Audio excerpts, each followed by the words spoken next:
जटणी विजु छात्र जनता दल पक्षर जटणी महाविद्यालय सभ्य संग्रह अभियान अनुष्ठित होईछि। एही कार्यक्रम रे जटणीर मान्यवर विधायक तथा जिला बीजेडी सभापति श्रीजुक्त विभूति भूषण बलवंत राय जोगदे छात्र मानकु विजु जनता दल रे शामिल हेबा पई उत्साहित करिथिले।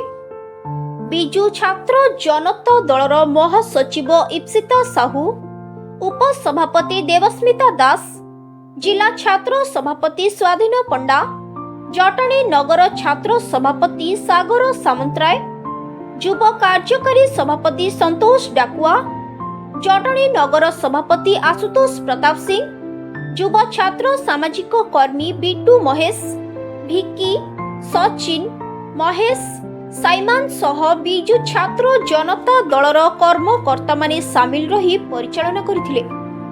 Bureau report, S M news.